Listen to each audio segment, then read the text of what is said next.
All right, welcome back to the Real Sports Talk. Today I have Andy Patton with us.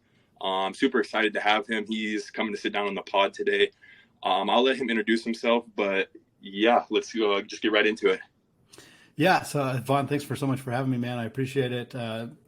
Love talking college basketball, love talking hoops. I'm the host of the Locked On Zags podcast, also co-host of the Locked On College Basketball podcast, both part of the Locked On Podcast Network. I've written most of the places that you would have heard of. I've probably written some articles there at some point. I've written for SB Nation, for Fansided, done some other writing for some fantasy sports sites as well, and now helping to kind of lead the charge for some writing that the Locked On Podcast Network is kind of starting to get into more written content as well, and I'm helping to kind of spearhead that. So really trying to make Locked On more of a all-inclusive, all-encompassing sports media website and place to be, and really fortunate to be in the spot that I am to be able to help them kind of help grow and succeed there.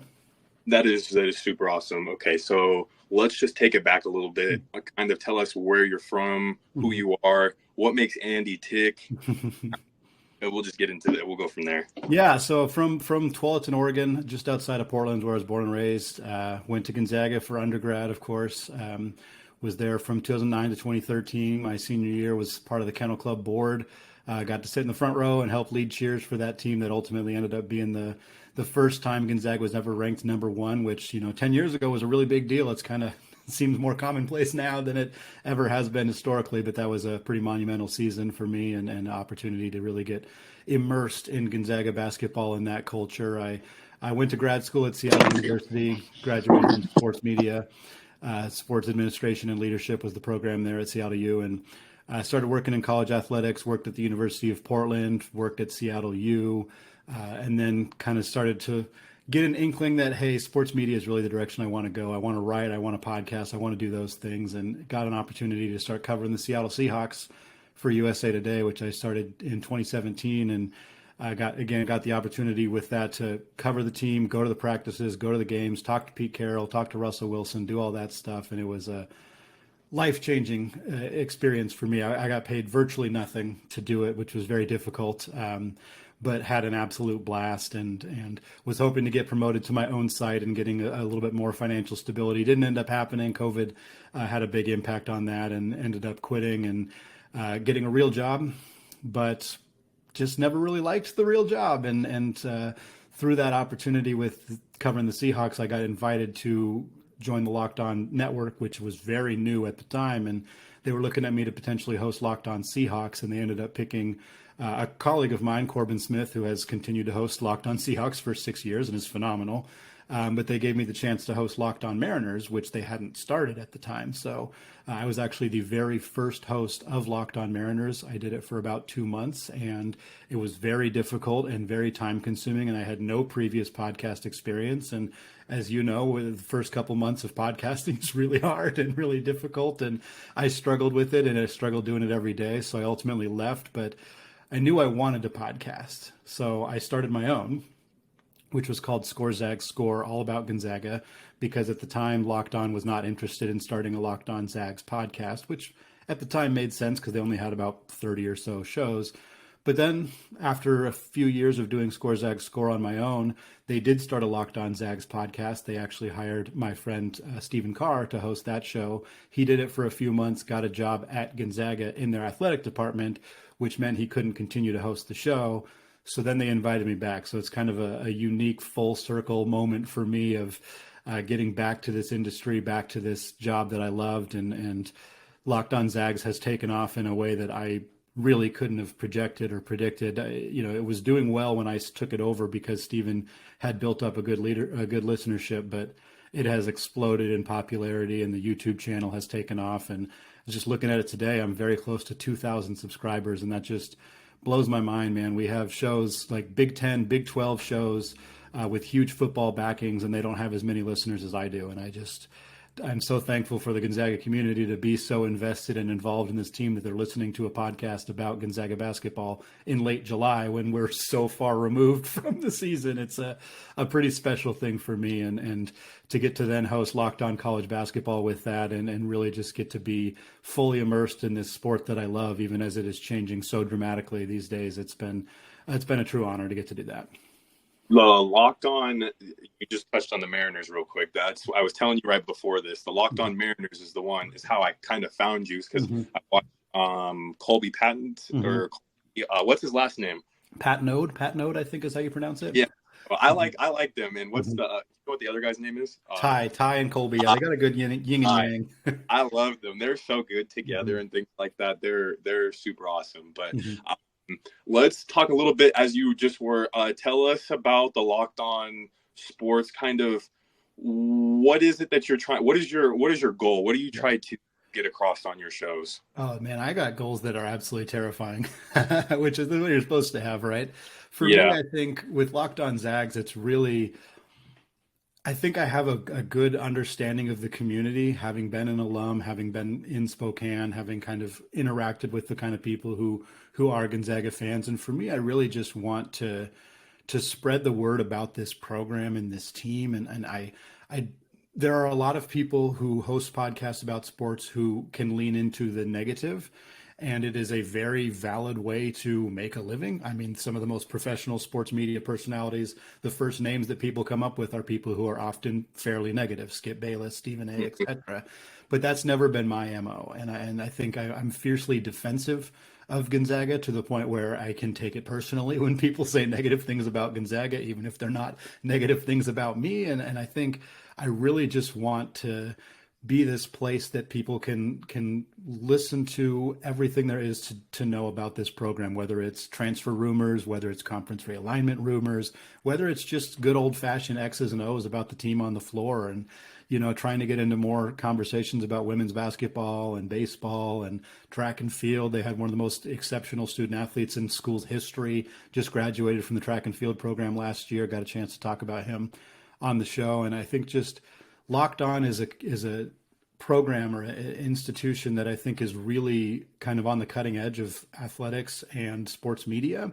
They have really understood the concept of having local talent in all of these different media markets and kind of daily content, and not overwhelming you with these like 2-hour podcasts once a week that people never finish, but instead 30-minute episodes more often, more consistent, more regular. And we've really seen the growth of the Locked On Podcast Network in the last couple of years is, I mean, beyond astronomical. It's insane. What we topped the college channels collectively topped what they did last year in terms of total downloads by like June of this year. Like they're going to double what they did last year, and what they did last year had doubled what they'd done the previous year. Like it's an insane amount of growth from this company, and getting to be kind of on the ground floor and going along for the ride has been truly amazing for me. Locked On Sports is like honestly one of the places that like, especially when I don't like, because sometimes like I feel like with like Gonzaga news too, you got to know the right people to get that, Mm-hmm. especially that news that is like. So I always come to you first. I always Mm-hmm. try to, and then like I'm like, Mm-hmm. oh, I could definitely see how that works. Yeah. Um, okay, so I wanted to get into something real quick Mm-hmm. that you talked about on your show. I want to say last week. Mm-hmm. You called it the Pac West. Okay, Mm-hmm. I hadn't thought about that, but that was probably one of the best. Like that was probably one. I thought that was probably one of your best episodes. Just the way that it was set up and the way Mm-hmm. that you were able to present it and stuff. I thought that was so amazing. How did that idea come to you?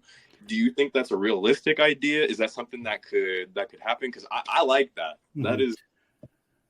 Thanks, man. Yeah, I really appreciate that. I was a little nervous to put out that show because it was so different. For those who haven't checked it out, I kind of acted as if I was presenting a pitch to Mark Few and Chris Standiford, the AD at Gonzaga, and Thane McCall, the president, like pitching them the idea of this merger between the Pac-12 and the Mountain West, and a couple AAC schools in there as well. And the idea came to me when I was just like laying in bed before I went to sleep, because that's when I usually come up with podcast ideas, and I have to go frantically write them down so I don't forget them. And so I made a note with like, here are all the schools that I think could be in this theoretical merger conference. And the timing of, I had the idea about a week previous to when I actually published it. And I think I got really fortunate with timing it perfectly with when everything went down. And a lot of people were kind of in looking for like, what's going to happen to Oregon State and Washington State, what's going to happen to Stanford and Cal. And so the timing of that show coming out really was productive, and the numbers on the show from a YouTube perspective were really high. And I was very thankful that that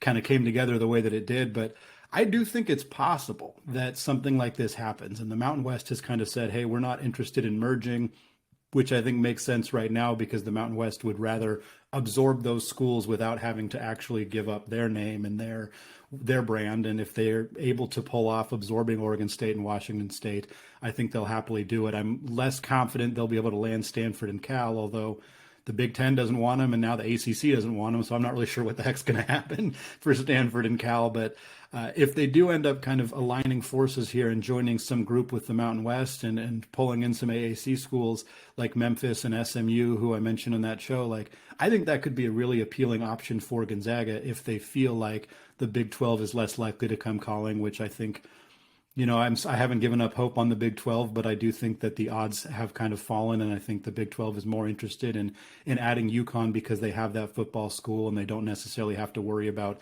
changing the financials as much. And the Big East is still an option, but man, it's a geographic nightmare for Gonzaga to be in a conference where their closest competition is in Nebraska. That's really tough to make work. But from a conference or from a perspective of like who's in the conference and what kind of institutions they are, and of course the lack of football, like the Big East and Gonzaga makes a ton of sense. It's just the geography that is a huge sticking point. But if the Big 12 and the Big East aren't presentable options, could Gonzaga join a conference with some of those?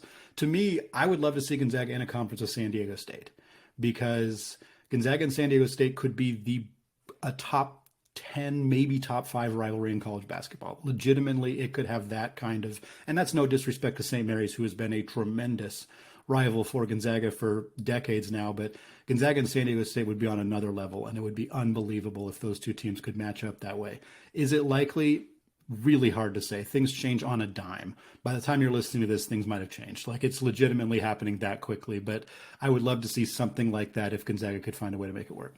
The thing that I thought was interesting, I'm glad you brought it up, was like the San Diego aspect, and also I like that you brought Memphis in there as well. I know it's kind of a stretch. That's kind of far for like traveling, but you're only going there once a year for each sport. That I don't think that's a big deal. Something else that I thought about as well that I thought about when I watched your show was that it's not just football that's being impacted here.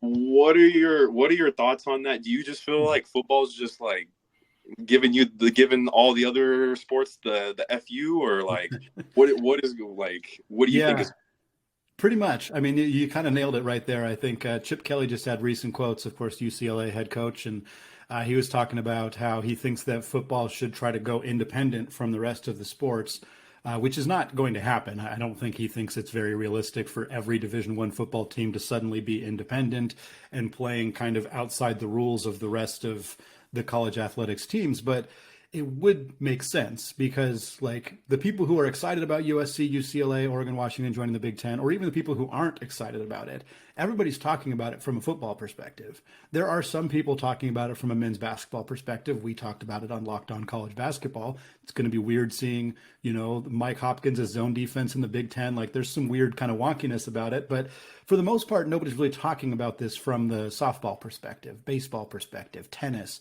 soccer, golf, volleyball, I mean, every other sport. And like people don't really, I'm trying to figure out how to phrase this. I don't think people really care that much, but the student athletes care.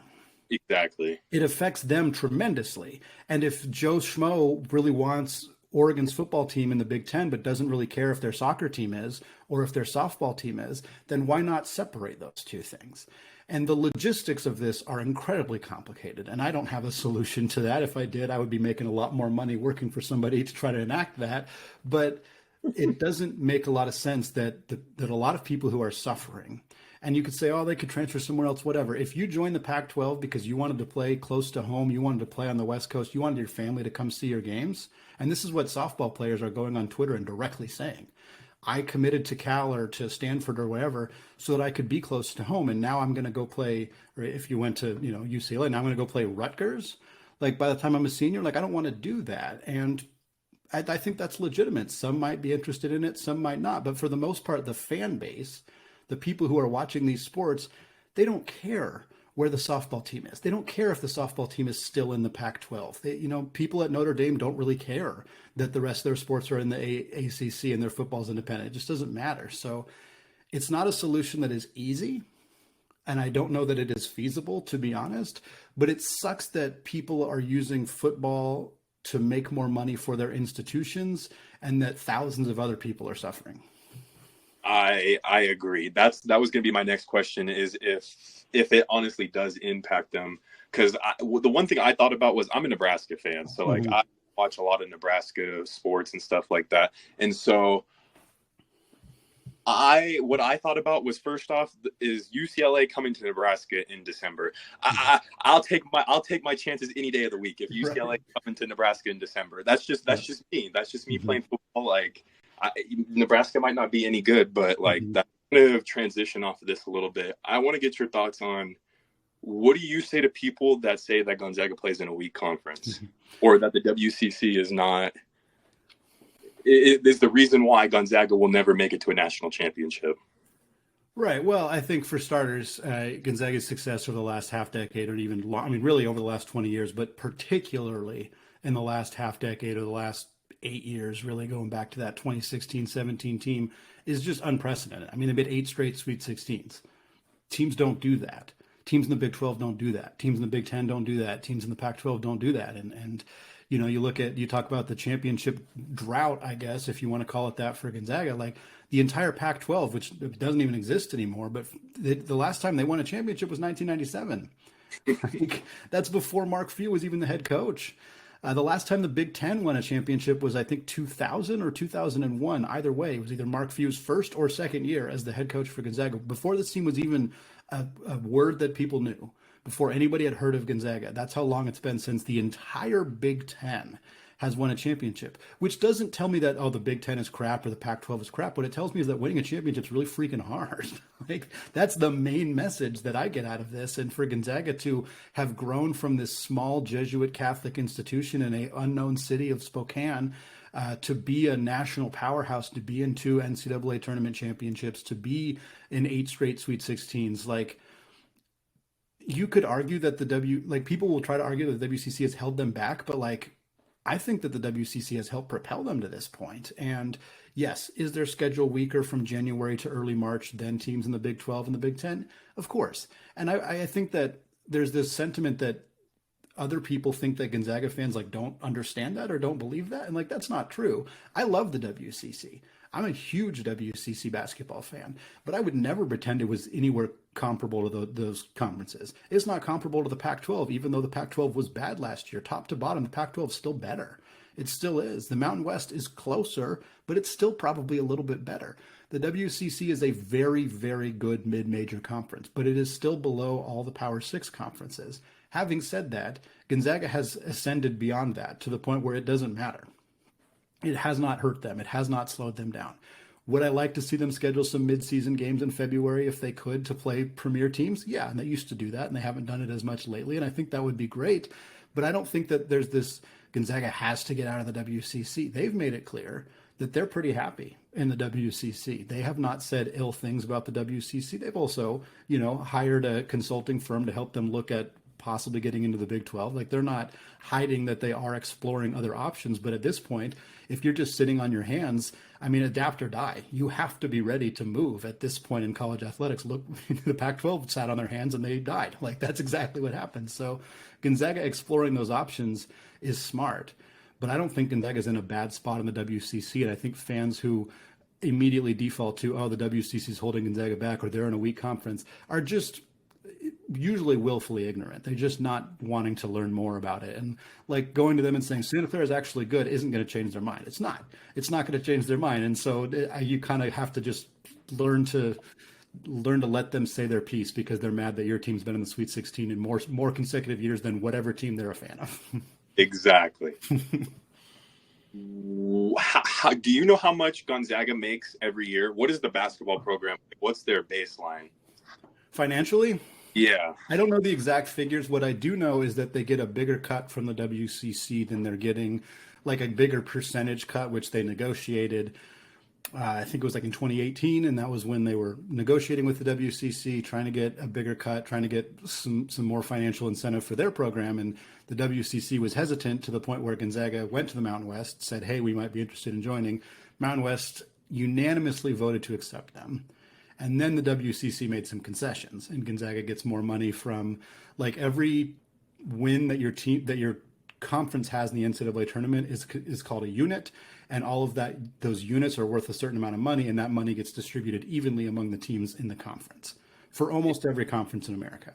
Even if you don't make the tournament? Yes. So the University of Portland would get money for however well Gonzaga or St. Mary's, or if, San Francisco, the year they were in, or whatever, they get some money from that.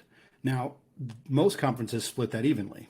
The WCC no longer does, because Gonzaga negotiated to get a bigger cut of that, because they went to them and said, "We've been the only team who's made the NCAA tournament in like 80% of the last 20 years, so we want more of that money," which they had a legitimate argument for. I happen to know, because I worked at the University of Portland at the time, that didn't really go over exceptionally well with the other schools in the conference, which is understandable. But if you want to get a bigger cut of that, make the dang NCAA tournament, was more or less the argument. So for Gonzaga's actual financials, I don't know, which is an interesting kind of element to this of like, the Big 12 is not going to give them that full 31 million if they invited them, but I'm guessing whatever the Big 12 gives them would be more than they're making in the WCC. Of course, the conference or the team then has to determine, is that worth the offset cost of way more travel for all of our programs? And that's a challenge that I imagine is why they hired a consulting firm and why they're doing all this work, just to figure out, is this actually feasible for us? Because again, I don't think Gonzaga views themselves in this like really perilous position in the WCC. They're making good money. They're making the NCAA tournament. They're doing the things they want to do. They're just preparing because things change on a moment's notice, and you don't want to be caught holding the bag. I agree. So one of the things that when I was doing some research before this, all of the national pundits and like all the YouTube people, I feel like they're really down on Gonzaga this year. And me personally, I felt like, as someone that I watched a lot of games last year, I felt like that team was really good, but we knew from like the jump that they were not like past teams from the past, like 2018 you have with the Josh Perkins and you have Nigel Williams-Goss. We knew we didn't have that, but like they were still good, and Gonzaga I think they showed their muscle this year, is how good, like even on a down year, that they're still good. One of the things, though, that I was seeing was everybody is really down on Nolan Hickman this year. I'm a big Nolan Hickman fan. I don't know about you, but like I really think that, as I watch a lot of basketball, as just like somebody who watches a lot of basketball, I feel like he is a two guard trying to play a one guard, being forced into playing a one guard. And I feel like with the addition of Ryan Nembhard. Yes, with Nembhard now, I think you can scoot him over to the two guard. And then I'm forgetting his name off the top of my head, the Chinese kid that just transferred. Yeah. I think that dude, as soon as he transferred here, that dude's going to be really, really good. And I heard you say in a show a couple of days ago that he could have 5 minutes or he could have 25 minutes this year. And like that is something that like I thought about, and I was thinking about that too. And I was like, yes, like because maybe I don't know if you remember when you were like Rui. When Rui was here that first year, he had that language barrier with, and that was one of the reasons why he didn't get as much playing time, was because he couldn't, like the English language or the bear stuff like that. That's what I think is going to hold him back. I don't obviously watch him like that, so I'm gonna ask you what you think, but.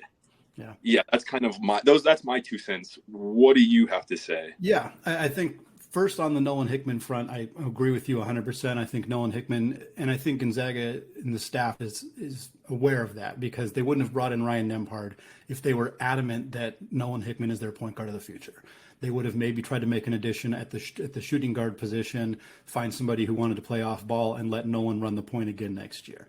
But last year, I mean, by mid-season, Nolan Hickman was running the point a lot less. Hunter Salas was coming off the bench and playing the actual point guard. And last year's team, quite honestly, they barely ran they didn't run as much of the offense as they ran in the Andrew Nemhard era or the Josh Perkins era, because they basically got down the floor and gave Drew Timme the ball and then started their offense from there. So Drew Timme was the borderline point guard on last year's team.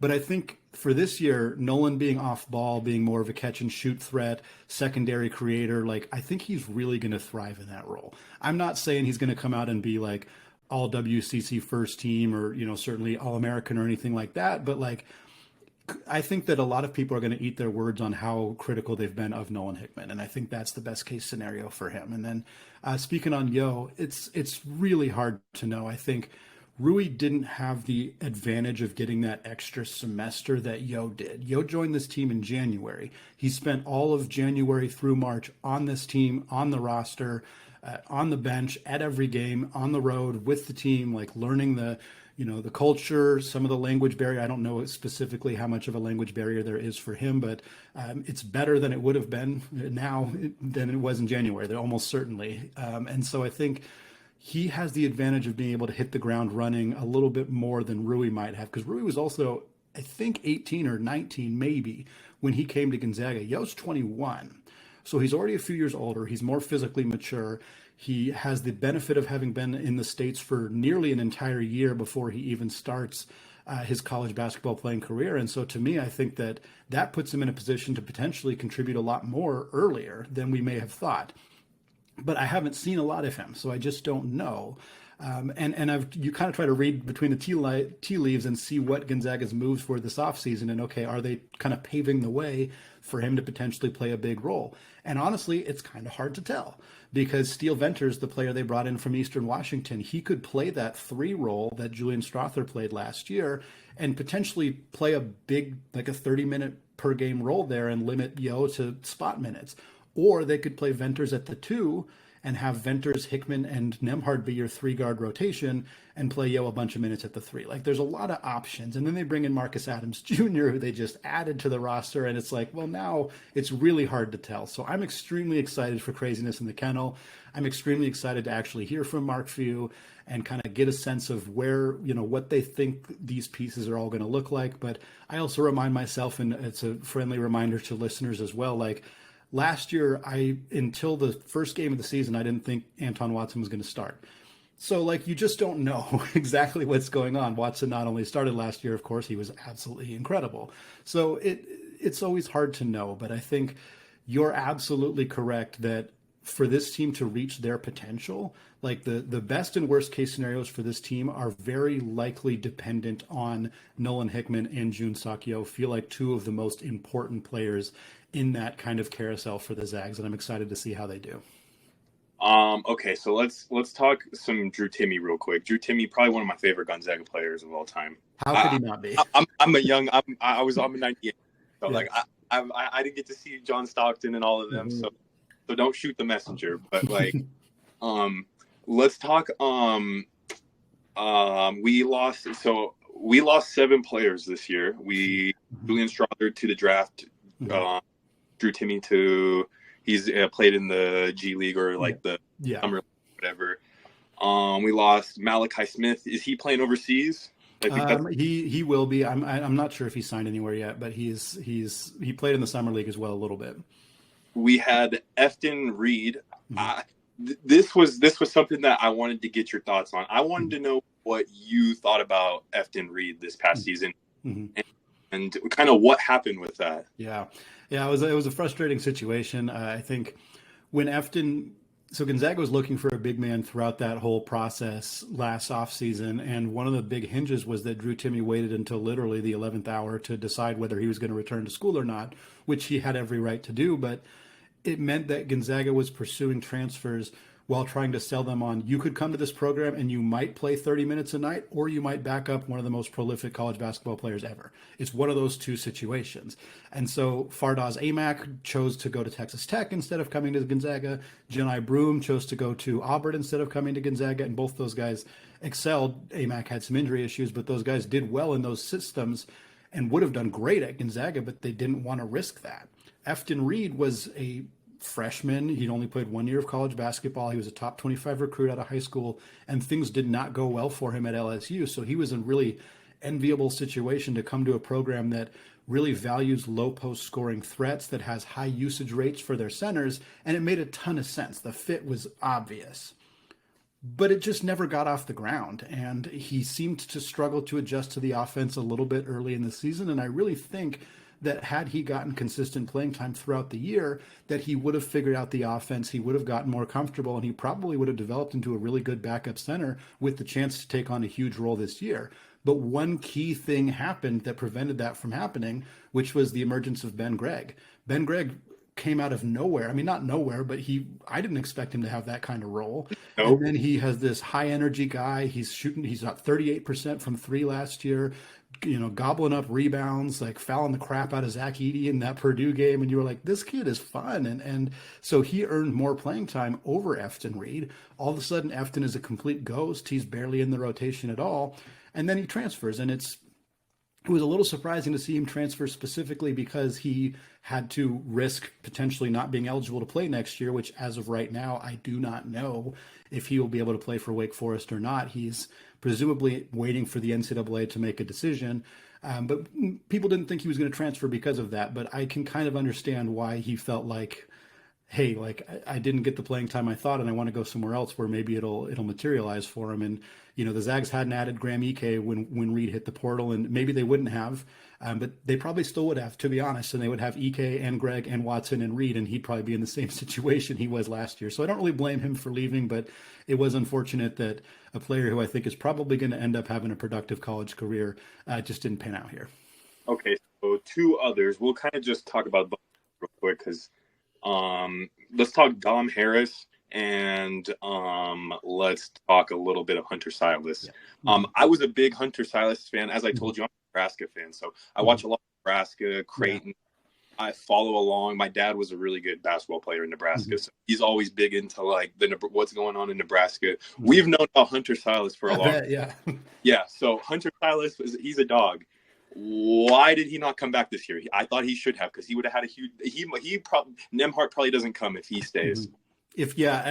Salas would have been a huge player for Gonzaga next year. He'd be starting combo guard, I think. He'd be playing 25 minutes per night, maybe 28, 30.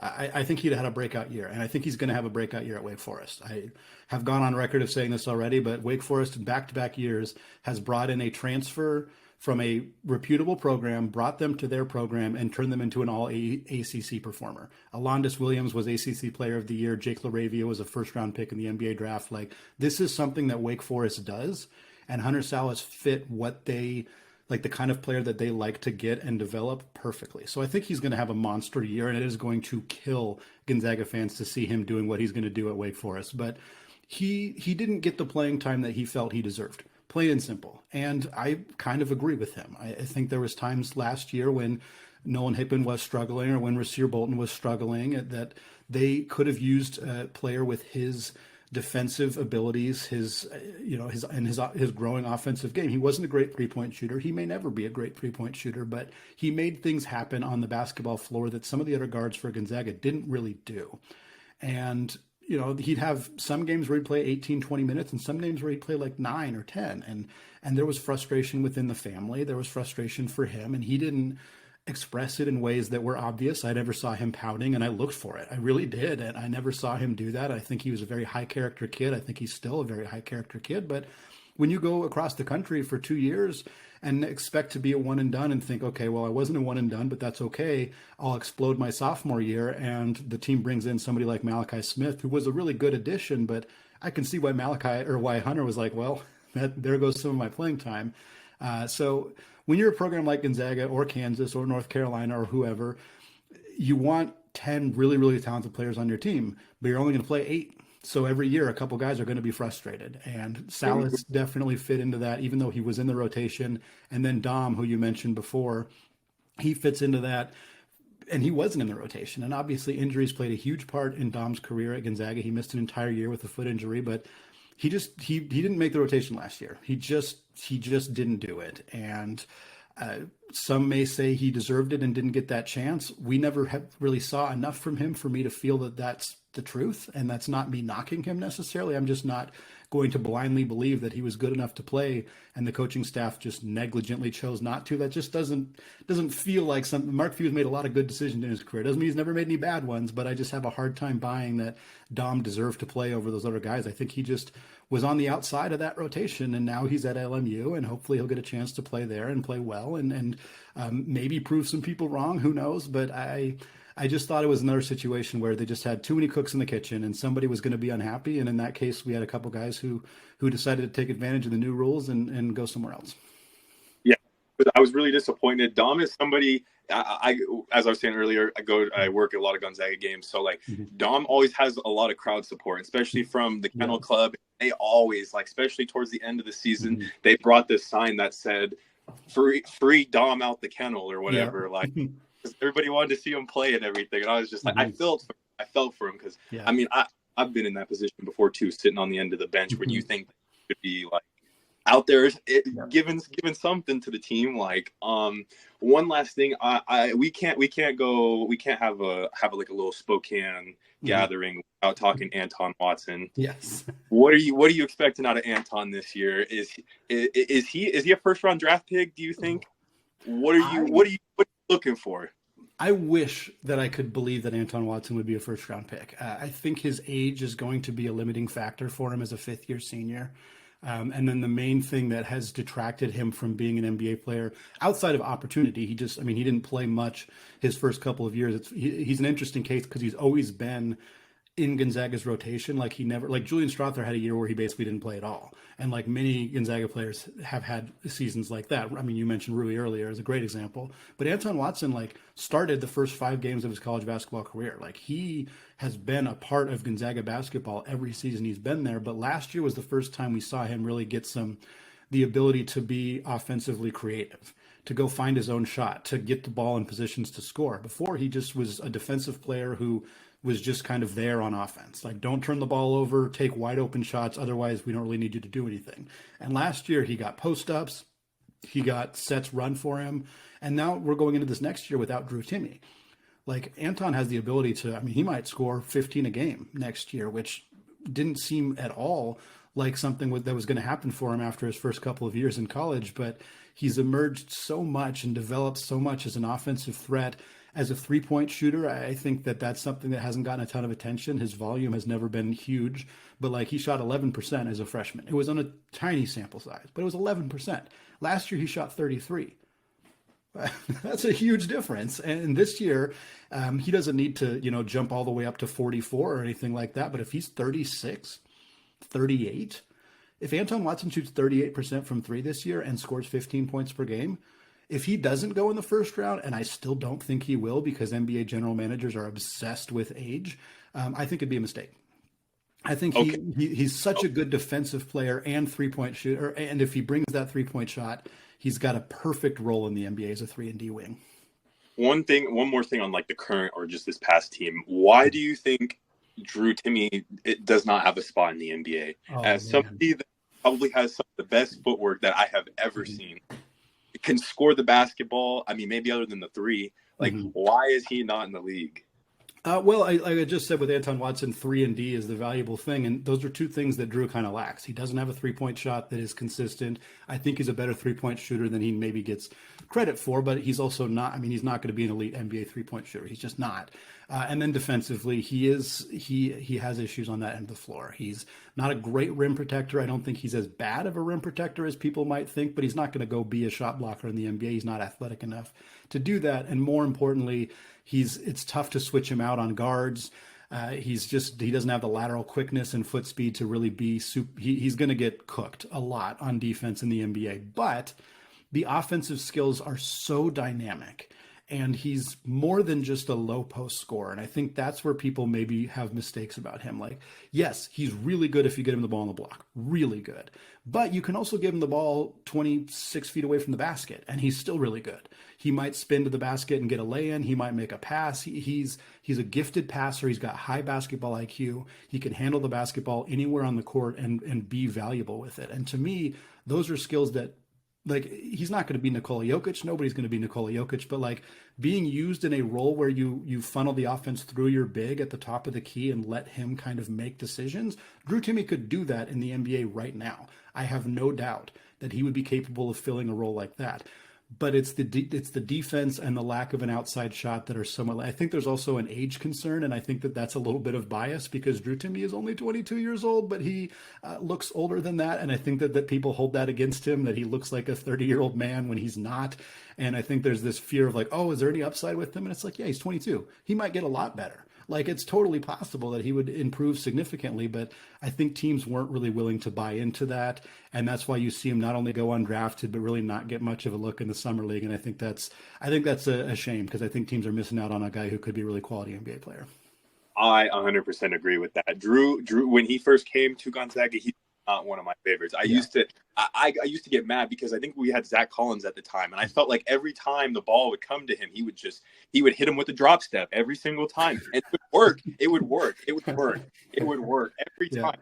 But he just has that, like, I don't know. When I feel like we had Zach Collins, when I feel like we had some dogs, like I ended up growing to like Timme because I mean, like he performs, and I like that, and he's somebody of the community as well. Like I that as well. Okay. Andy's house is on the line right now. Give me your starting 5 Gonzaga players. All time? Give me the last 20 years. Basically all time. give me few. Give me few's time. So maybe last top 5, like a starting lineup. Yes, sir. Oh boy. Okay.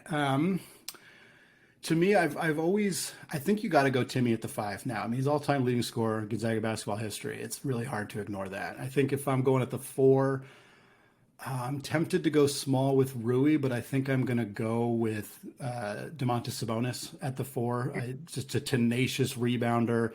The only limitation with the Sabonis-Timme front court is you're not great defensively, but whatever. Gonzaga teams haven't always been great defensively, so I think I'll roll with that.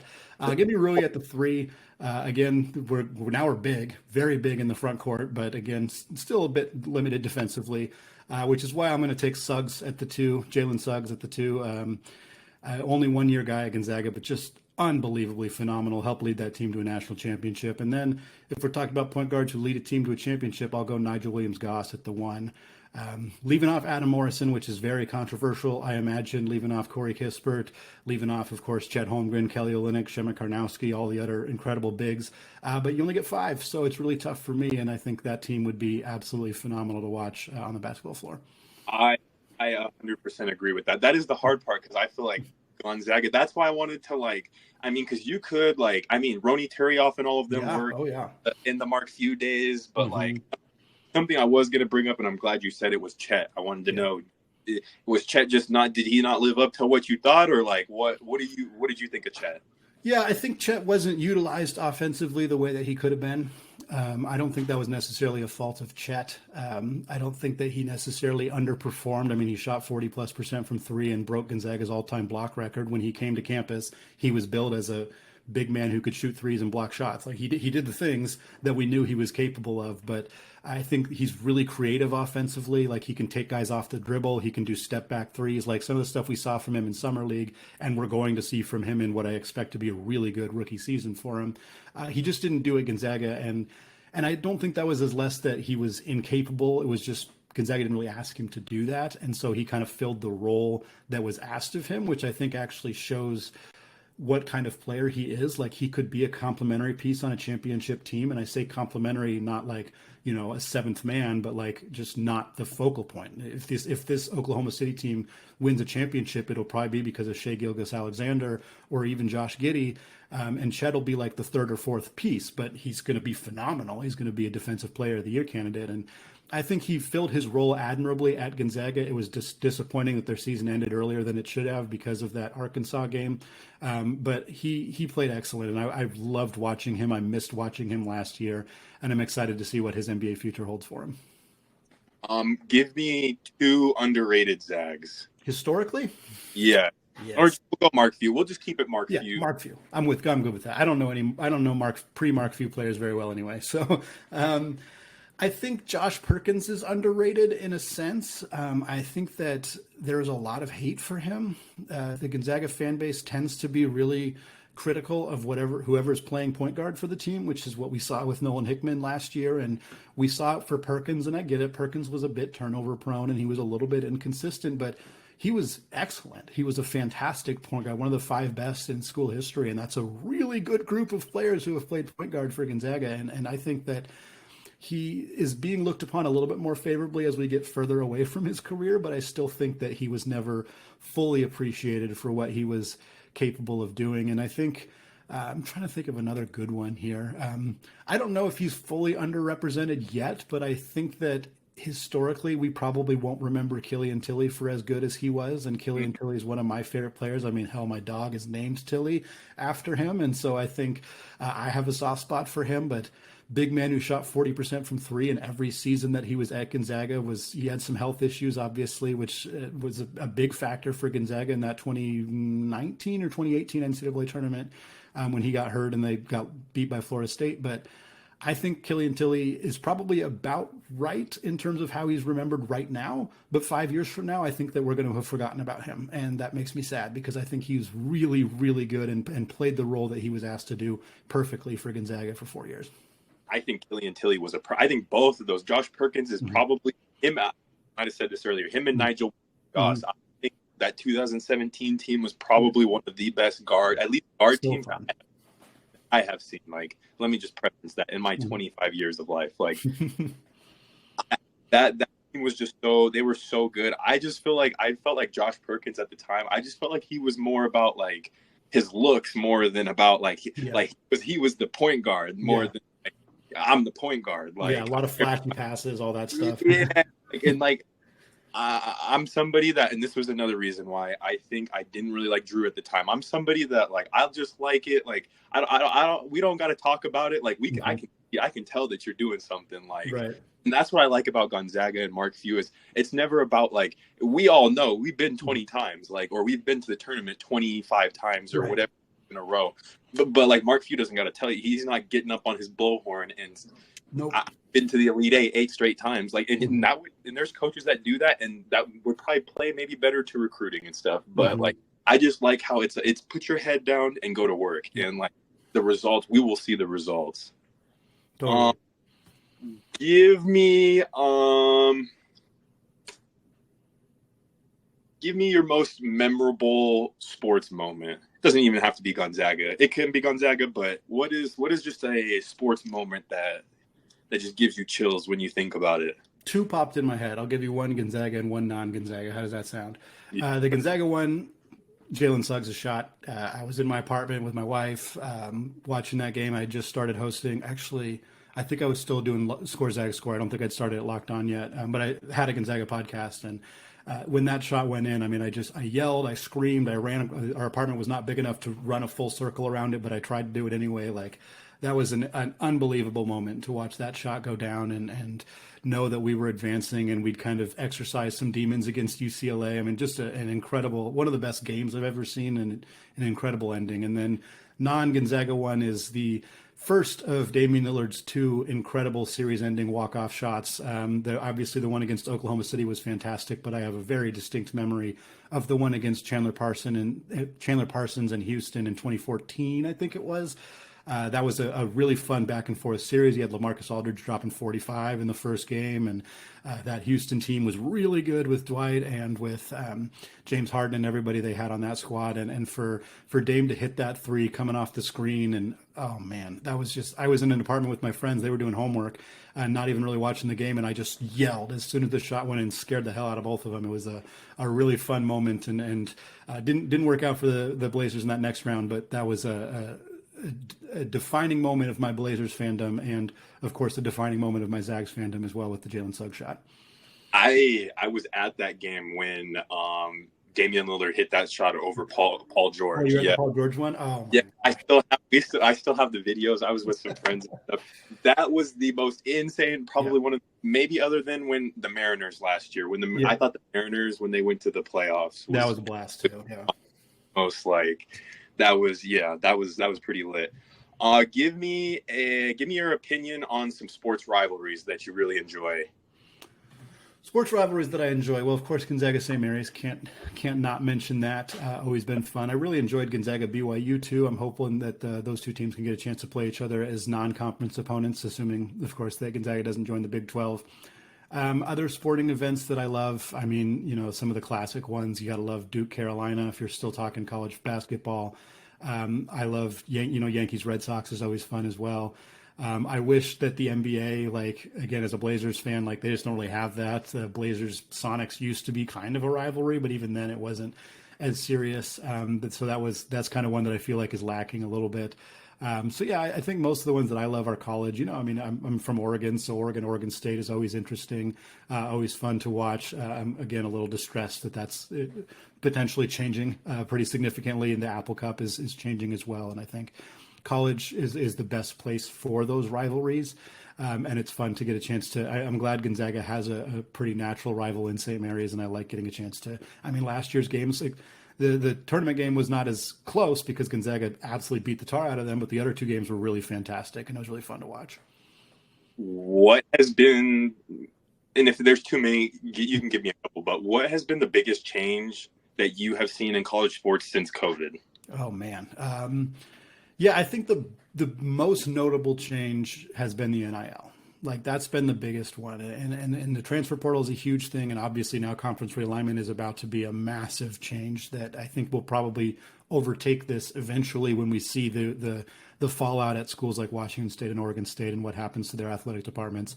But for me, NIL, student athletes being able to make money off their name, image, and likeness, and seeing how schools have navigated that, and some schools that were very quick to hire general managers and start trying to recruit the best players they could and be very open about it, and some schools that have kind of handled it a little bit differently, and some coaching staffs where they like refuse to do it, and seeing like seeing like how it plays out in different sports. You see like some people were worried, like women aren't going to get paid as much as men, and like there are some female athletes who are making a phenomenal amount of money doing this as well. So it's not, it hasn't gone exactly how people expected it to go. And I think that's been really interesting to track. And I'm very glad that I've kind of been somebody who's been really plugged into college athletics since the NIL era started, because I've gotten to really kind of see firsthand.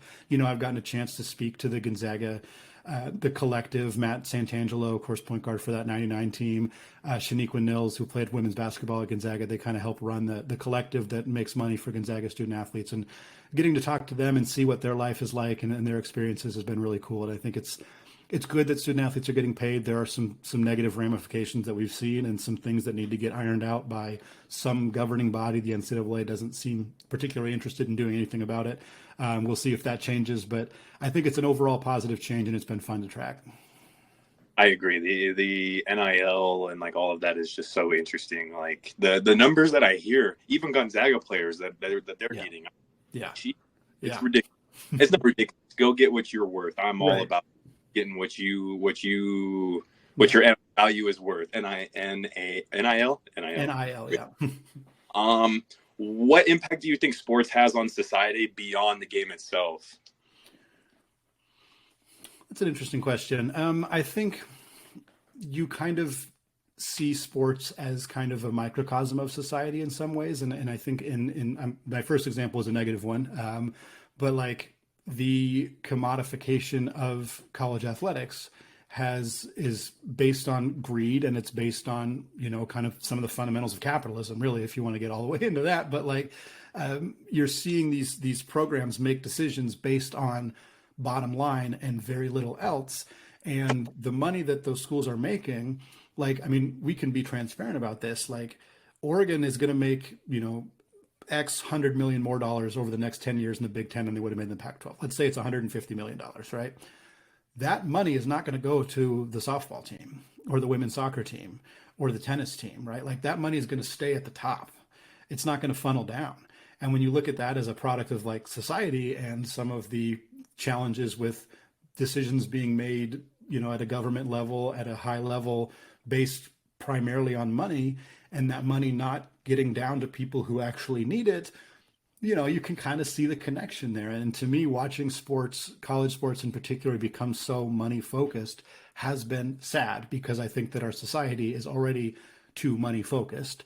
And so that's kind of a parallel there. And I think, of course, there's the more kind of happy go lucky ones of like the Cinderella stories and the come from behind and like the American dream. And some of that stuff totally exists. Like, I was emotional when the Seattle Mariners made the playoffs, just like you were, as you said, because like that was this moment of like this city getting to appreciate something that they hadn't gotten to appreciate in 20 years. And in those 20 years, they lost the Sonics. The Seahawks obviously won a championship in that time, so it wasn't all bad, but still to see them kind of, rally together and be able to do this, and a homegrown kid and Cal Raleigh hitting that final home run. Like there are moments that are poetic and beautiful. And I wish we had more moments like that in society as well, but it is good to see those connections do be made. But I do think a lot of the parallels are unfortunately not the most fun ones.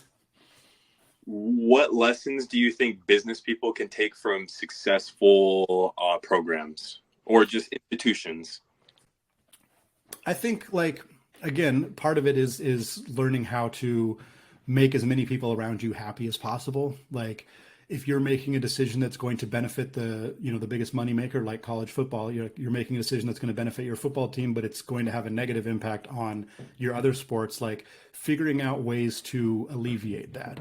Because sometimes you have to make a decision that benefits some and not everybody. That's part of life. That's part of business. That's part of sports. That's just part of it. But how do you respond to that? How do you get the buy-in from the rest of the people?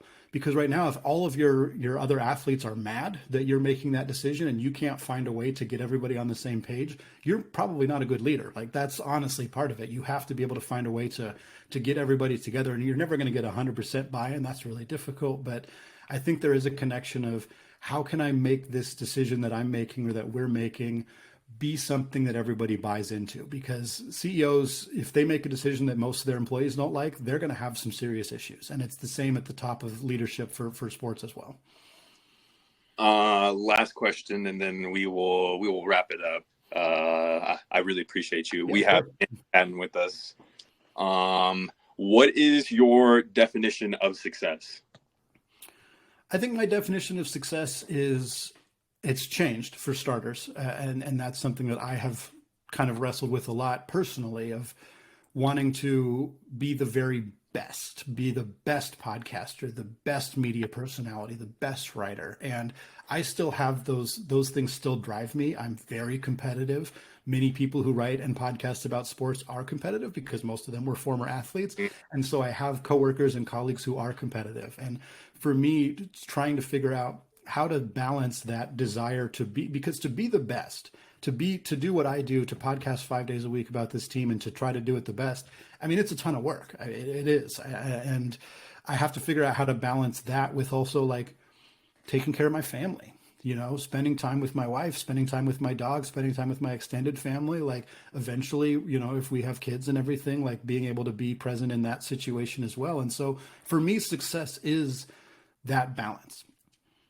It's not a financial thing. It's not even an achievement thing. Like, yeah, I want to continue to grow in my career. I want to be, I want to have different roles in the industry. I want my podcast to show up in the top 5 of college basketball podcasts, which it did last year, which was an incredible accomplishment for the Locked On College Basketball Show. But I want us to continue to grow, but I also want to, not feel like I'm working till 9 p.m. or feel like, hey, maybe there is a day where I work a 10-hour day, but tomorrow we can go, to happy hour or whatever. Like, finding that work balance. And in the last few years, especially post-COVID, especially as we've kind of settled into married life here and bought our own house and everything, like, those priorities have shifted. And I do care a lot more about having some relaxing time and having some social time, and also, working my butt off at my job. And I struggle with that balance daily. And I don't think success is never struggling with that, but it is being more at peace with it and knowing what what your priorities are and what you want to do with your day that's going to bring you the most happiness. And again, nobody's going to shoot 100% on that, but I think success is being as comfortable with that as you can be. I like that. I always ask this question. I always try to wrap it up with this question because everybody's answer is always different. Like, I could ask this questions every single time, every single podcast, but this answer is always different from everybody. It's never the same. That's why I always try to ask it. And That's what it's about. Cause I think my definition of success always changes. It changes, like it changes by the day, honestly. If I feel Mhm. like I'm successful, I break mine down is by like days. Do I feel like I was successful today? Do I feel like I did enough to like Mhm.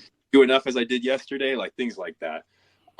Andy, I really appreciate you. This was probably one of like the best podcasts that like just to get ready for it, just to take in all the Gonzaga knowledge and everything, and listen back to some old Mhm. that you had, or some old episodes. So Yeah. it was really good to like go back and everything, and I just really appreciate you, and I appreciate what you're doing, because Mhm. there's a lot of people that look to you. I'm one of them that look to you for just in the